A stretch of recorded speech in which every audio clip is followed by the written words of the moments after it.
Thank you, Professor. Very insightful comments, a lot to think about. If I could paraphrase in a few words, the type of affection that leads to utopia, that is, being hopeful is our way of killing time, and that being afraid is the state's way of keeping us dumb. I would like maybe in the discussion to hear your thoughts on, I believe it was Karl Marx who said religion is the opiate of the masses.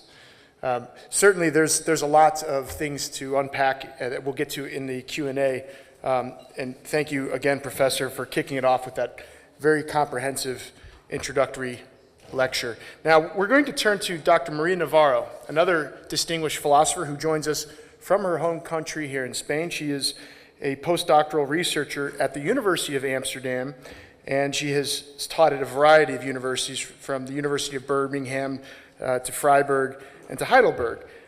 She works at the intersection of social epistemology and deliberate democracy, and we look forward to your remarks. Thank you very much.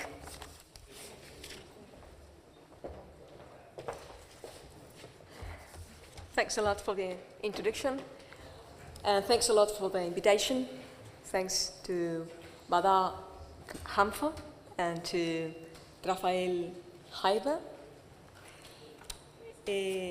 Después de esta extraordinaria, espléndida, diría yo, intervención de Vladimir Saftla,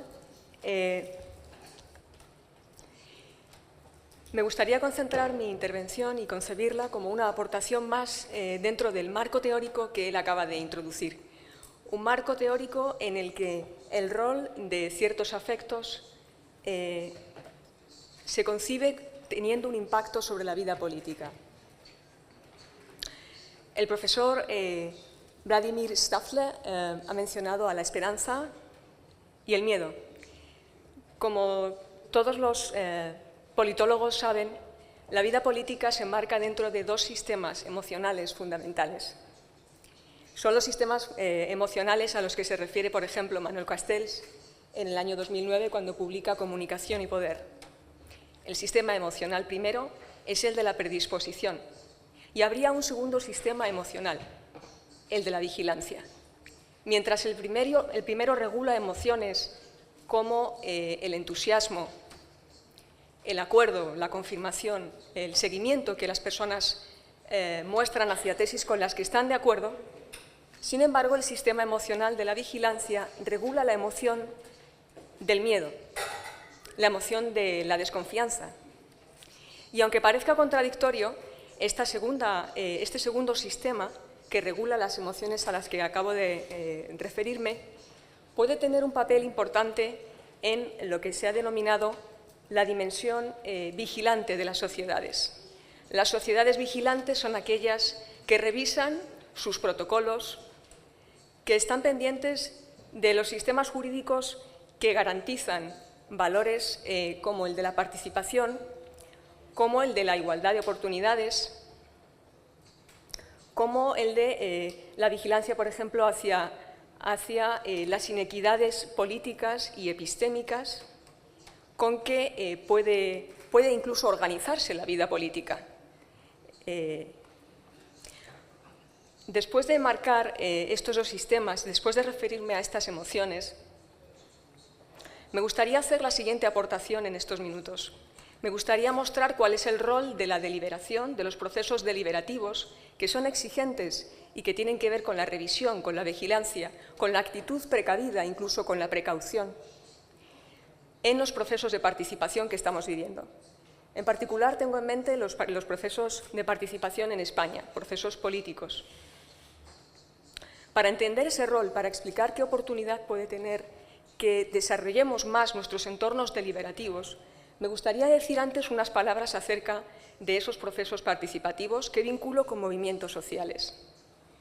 En la literatura acerca de los movimientos sociales, además de insistirse en la noción de enmarcado, con la que todos ustedes están familiarizados, los enmarcados proporcionan interpretaciones y concepciones, explicaciones de los acontecimientos, diagnósticos con los que las personas consiguen entender los fenómenos y establecer consensos y acuerdos. Además de esta noción, en los movimientos sociales, en las sociedades en donde existe asimetría, se están desarrollando otras nociones que describen fenómenos políticos de envergadura, como el de los marcos de alineamiento. Los marcos de alineamiento describen la relación de simpatía política que pueden tener, además de los militantes y de los simpatizantes de partidos políticos, aquellas personas que, sin profesar un grado de simpatía de esa implicación, de ese grado, sin embargo, prestan su apoyo personal, su apoyo ideológico, su apoyo, su simpatía, por así decir, a ciertas ideas políticas, conformando entonces lo que se denomina los marcos de alineamiento. Si nos fijamos en los movimientos políticos que estamos observando, la sociedad civil está construyendo marcos de alineamiento en torno a enmarcados políticos.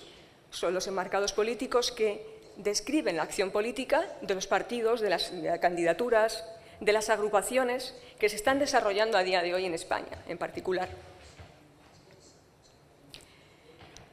Para entender, como estaba diciendo, por qué razón los procesos deliberativos y el diseño de entornos específicos deliberativos es importante dentro de estos procesos de participación, me gustaría aludir al hecho de que con la participación no se corrigen todas las cuestiones, no se satisfacen todas las expectativas que llevan a las personas, que lleva a la sociedad civil a construir esos marcos de alineamiento, de compromiso político.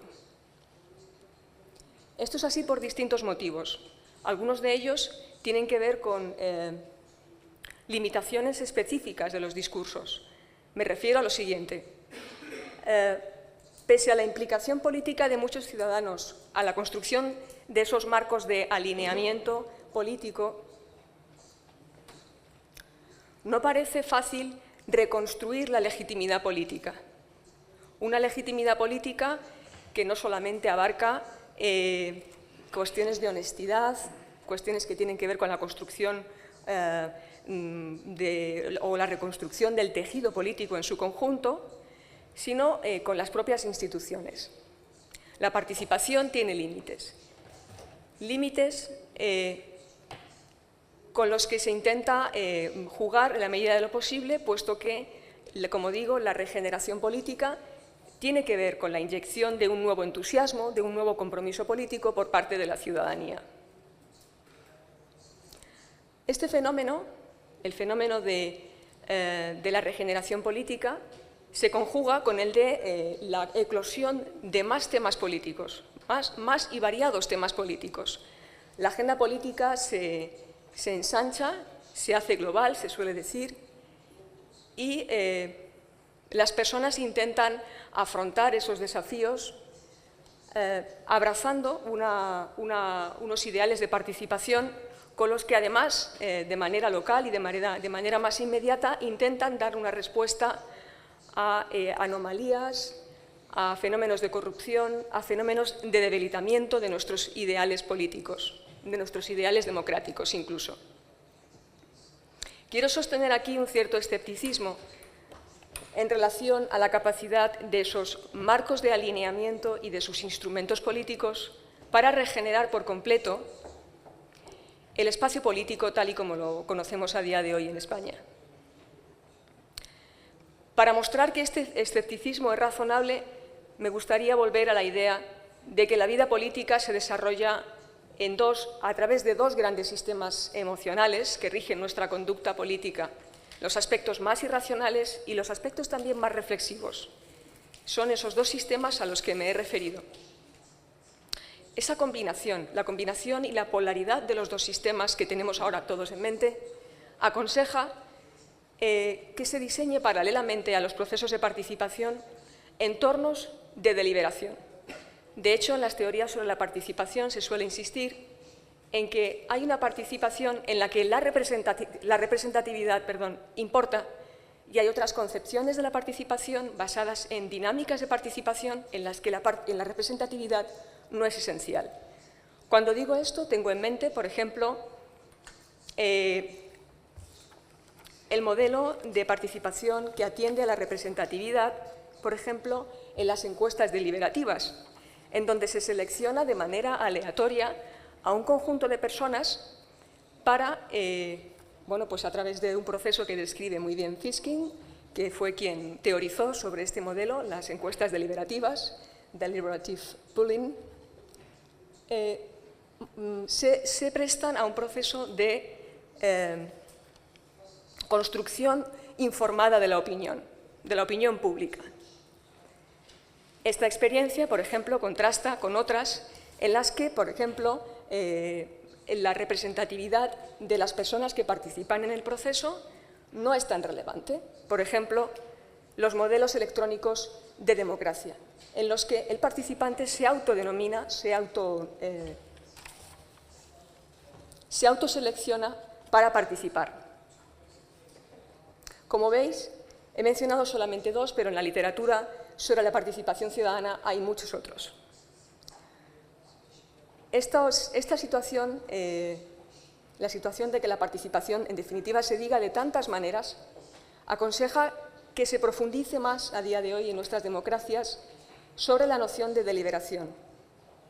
Y aunque no tenga ahora mismo tiempo para desarrollarlo, me gustaría, creo que la expresión puede ser suficientemente significativa, mostrar la concepción de un desarrollo de la deliberación entendida como un sistema anidado. La deliberación se da. Lo que sucede es que no tenemos todos los procedimientos para mostrar su riqueza. Vivimos en culturas de la deliberación, todos nosotros. De hecho, nos une una cierta valoración acerca de la conversación. Esto nos une a los distintos países y personas que estamos asistiendo a este encuentro. De lo que se trata, entonces, en mi opinión, es de profundizar en la cultura deliberativa en la que estamos inmersos para rescatar todas las costumbres, todos los principios con los que a día de hoy, en nuestras prácticas comunicativas, llegamos a tomar decisiones, a gestionar el desacuerdo y a crear una cultura del consenso. Hay que rescatar, revalorizar todas esas prácticas y situarles al nivel de importancia que deben tener en las democracias actuales. Creo que la deliberación entendida como un sistema anidado, que anida, que tiene lugar en distintos entornos, como digo, nos puede servir como una especie de red para llegar a capturar todas las experiencias deliberativas informales, tal vez contingentes, con las que reflexionamos acerca de lo probable. Con la deliberación reflexionamos acerca de lo probable. La dimensión política de este acto creo que puede jugar un papel determinante en la construcción de nuestras culturas políticas. Si os fijáis, la política trata acerca de cuestiones que solamente pueden ser probables, pero la capacidad para ponderar las razones a la hora de tomar decisiones exige de nosotros crear entornos deliberativos adecuados. Y creo que la inserción de estos entornos en los procesos participativos, en los que la representatividad cuenta, podría llegar a dar lugar a un panorama político diferente, por lo menos en España. Gracias.